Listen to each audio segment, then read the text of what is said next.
윤석열 정부의 국정운영 난맥상이 점입가격입니다. 온 국민이 반대하는 일본 오염수 방류에는 눈과 귀를 닫았고 대통령의 검찰 재직 시절 특활비 의혹에는 침묵합니다.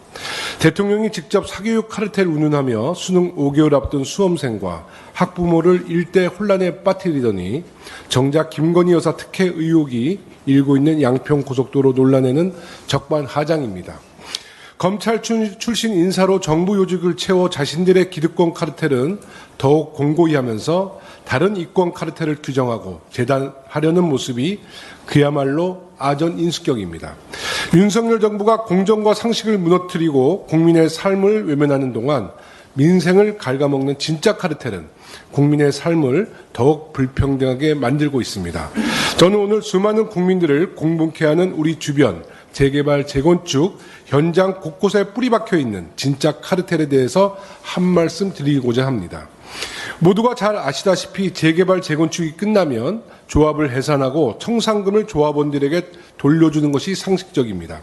그런데 일부 조합에서 소수의 몇몇 조합장이 청산을 고의로 지연하며 적게는 20억, 많게는 40억가량의 청산금을 수년간 월급으로 마치 연금처럼 수령하는 일이 일어나고 있습니다.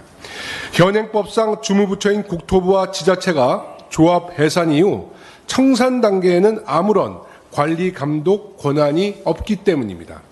국토부와 함께 전수조사한 결과 약 10년간 전국 총 387개 해산 조합 중 무려 65.4%에 달하는 253개 조합이 아직 청산되지 않은 것으로 확인됐습니다.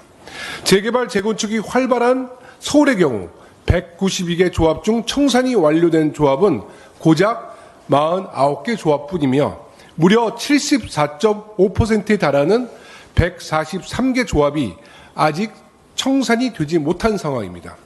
더욱이 해산 후 10년이 넘도록 청산하지 않은 조합이 전국 17개 중 서울에만 14곳이 있습니다. 아마 뉴타운 재개발 붐이 일었던 2000년대 초반부터 다시 조사를 하면 더욱 심각할 것입니다. 지난 5월 28일 이와 관련된 KBS 뉴스 보도가 있은 후 국회 재개발 조합 보조리를 뿌리 뽑아달라는 목소리가 큽니다. 이러한 문제를 근절하기 위한 도시 및 주거환경정비법 개정안이 국토위에 제출되어 있습니다. 법이 마련되면 모든 게 베일에 쌓여진 청산 단계에 대해 주무부처인 국토부와 지자체가 자료 제출을 요구할 수 있습니다. 또한 현장 점검을 통해 고의지원과 같은 위법사항이 발견되면 수사기관에 고발도 할 수 있게 됩니다. 우리 국회는 이번 21대 임기가 끝나기 전에 반드시 위 법안을 통과시켜야 합니다.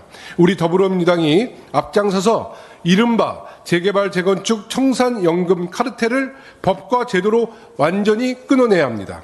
공정과 상식을 원하는 국민들과 연대하여 민생을 갉아먹는 진짜 카르텔과 전면전을 선포해야 합니다.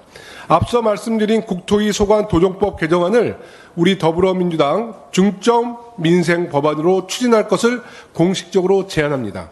아울러 법이 마련되면 그 후속 조치로 당 차원의 재개발, 재건축 카르텔 신고센터 설치도 적극 검토해야 합니다. 서울이 특히 심각한 상황이기에 서울시당 위원장으로서 시당 내 신고센터 설치 등 선제적인 대응 방안을 마련하겠다는 말씀도 함께 드립니다. 지난 6일 서울시는 오세훈표 신통기획 일환으로 재건축 20개소, 재개발 62개소를 발표했습니다. 청산연금 카르텔에 대한 사회적 경종이 필요한 적기입니다. 지금 시점에서 제도적 장치를 마련하지 않으면 앞으로 다시 10수년간 청산연금 카르텔이 이어질 것입니다.